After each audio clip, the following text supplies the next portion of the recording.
Hey everyone, and welcome to the 5th part of Let's Play Dungeon Shoutenkai.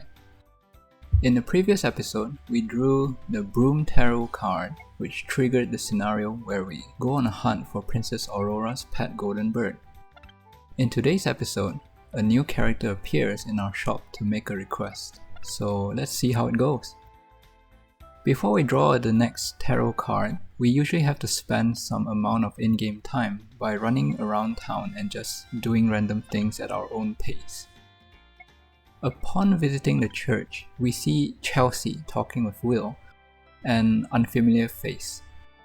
It looked like Will was trying to ask Chelsea out on a date, but Sarara interrupted his conversation. Whoops. Chelsea introduces him as Will, a magician. Will tells us to pay him a visit sometime at the Magician Tower, where he and his master Lau resides. We find out that Chelsea and Will would go to the dungeon to hone their skills sometimes, and with this, we now have access to the Magician group, and also unlock the Magician Tower as a new location. A little later at midnight in Town Plaza, we encounter a new character, Ion, of the demon race. He is surprised that Sarara did not flee upon seeing him. He leaves almost immediately after. We are also told that we can now party with the demon group in the dungeons.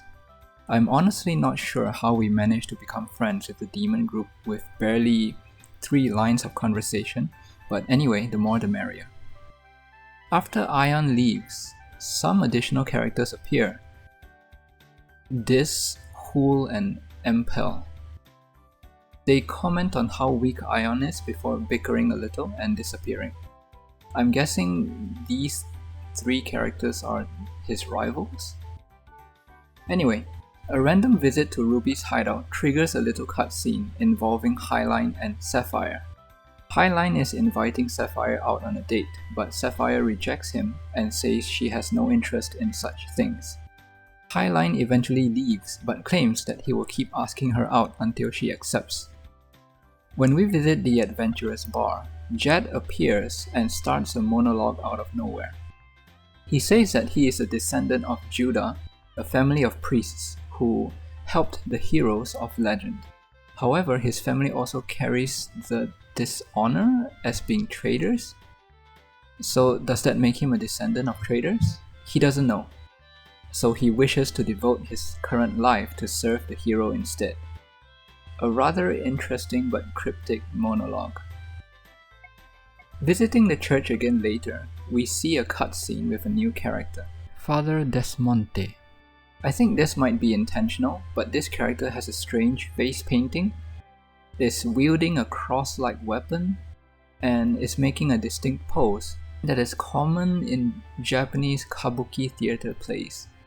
The exaggerated expression and pose is probably a reference to Mie, where a kabuki actor strikes a pose and pauses a little to emphasize the moment. Father Desmonte is asking Teresa to cooperate with him to get rid of the Earl group, who suspects are vampires. But Teresa says that regardless of whether they are vampires, they have done no harm. Desmonte believes that it will be too late if they ever commit their vampiric crimes. On the way out, Desmonte notices Sarara and comments that he knows about her catching the attention of the vampires. He introduces himself and offers to save Sarara if she wishes to escape the vampires. As a result, we can now invite the V-Hunter group into the dungeons. And that is all for the random events that happened so far before we managed to trigger our next scenario, the Cauldron tarot card. So let's see what happens in this scenario. Before we leave our shop, we hear some footsteps on the roof of our shop house. A new face, Chacha, appears before us, telling us that she wants to buy a large pot in our room on the 2nd floor. Obviously, I decline, because I wasn't sure if the pot that we have was something important. Chacha turns her attention to Sarara's witch cauldron, which cannot be used for cooking. Chacha finally introduces herself. She is a cat girl belonging to the beast race, who apparently don't get along with humans and thus live in the beast forest on the outskirts of the dungeon town. Chacha, being the least intimidated by humans, came to town to shop for a large cooking pot to accommodate the increase of residents in their forest. Chacha asks if we can find and sell her a large pot like our witch cauldron, to which we accept. Up until this point in the game, we have grinded in a dungeon for a while and got pretty deep in the mountains. So I actually had a few large pots in my inventory.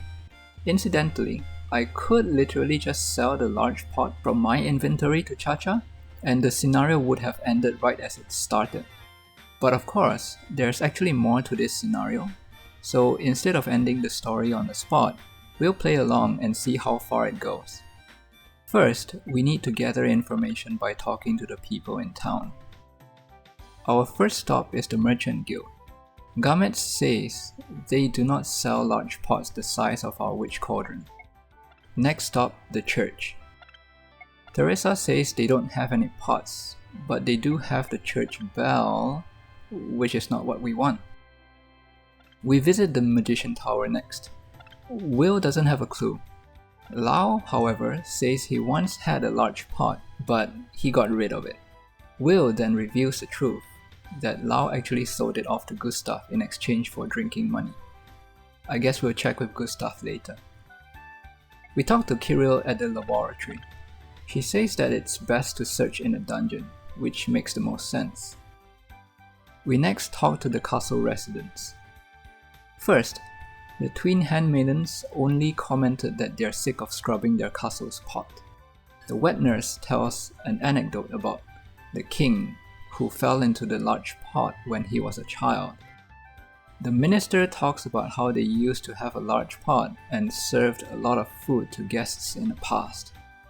The queen says she knows absolutely nothing about pots going oh ho ho ho ho. Princess Aurora talks about the stories she heard as a child about how witches used cauldrons like Sarara's. The king himself recalls having a large pot in the past, but it was broken. He says it should be in treasury, and we can have it if we give him a king's crown, which we unfortunately don't have. But even if we do, it's not really a worthwhile exchange. Talking to Riot, he says he's cleaning out the treasury and found the broken pot and wants to get rid of it. So instead of exchanging it with the king, we get it for free instead, although it is broken. Riot says that a blacksmith can help us repair the pot, but unfortunately we don't know any blacksmiths yet. I also tried asking Humboldt about the pot, but he goes into a long-winded story about one of his adventures involving a demon trying to cook him in a pot, which was a waste of Sarara's time. Asking Ruby at her hideout, she points us to the Thief Guild where Gahingo is based, so we visit the Thief Guild next. First, we ask Snake, to which he sarcastically replies that they do have a large pot, one that they use to boil their victims in their thief court. Asking Gahingo next, he outright refuses to give us his pot, so we'll have to look elsewhere. Since we ran out of places to inquire about the pot, we make our last stop at the Adventurer Guild. Gustav says he has a large pot in his kitchen, but he can't just give it away since he's using it.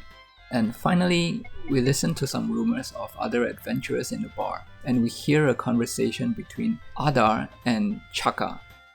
Interestingly, here they made a typo of his name as Chacha. Anyway, Adar says he was almost turned into food in a large pot used by a group of monsters, and gives us a clue about which dungeon floor we can find them.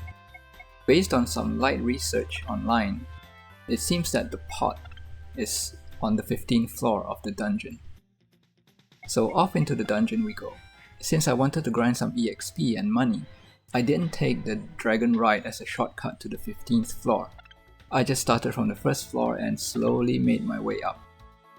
On the 13th floor, I stumbled into an unexpected cutscene involving a foe named Nabebugyo. Here's an interesting Japanese trivia. Nabebugyo literally means pot magistrate, but it's also a Japanese expression for someone who is bossy when cooking hot pot in a group. It's a somewhat rare and amusing pun. Anyway, he says that we have to defeat him if we want his precious pot. I didn't know he had a pot in the first place, so the fight was unexpected, but we defeated him without any difficulty.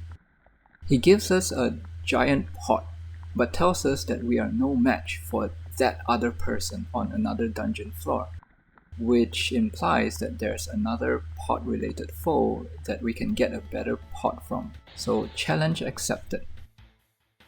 Shortly after, on the next floor, we indeed encounter a stronger version of the pot magistrate, the Nabe Shogun.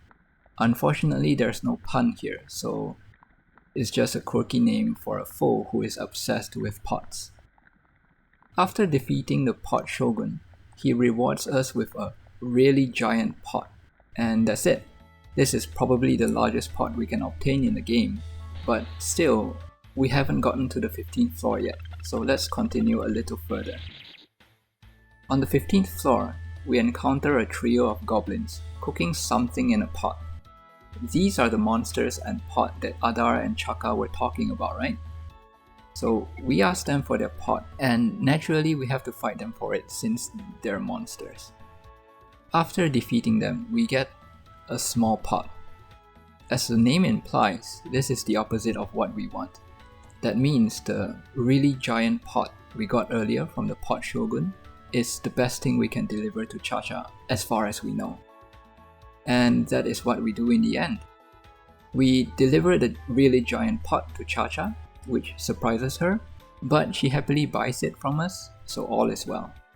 That completes our delivery, so we return home to our shop to rest. At a later time, Chacha visits our shop to thank us for the delivery again. Apparently, her comrades were also shocked by the size of the pot, but I'm guessing they're nevertheless happy with it. Since we delivered a pot way larger than their expectations, the Beast people were so happy with it that their leader, Greyhorn, who rarely visits the town, personally pays Sarara a visit to express his gratitude as well. He extends an invitation to their meal gathering, which, according to him, is unprecedented. Of course, we happily accept the invitation. We immediately leave with Chacha to join the Beast people for their feast, as Choco almost gets left behind.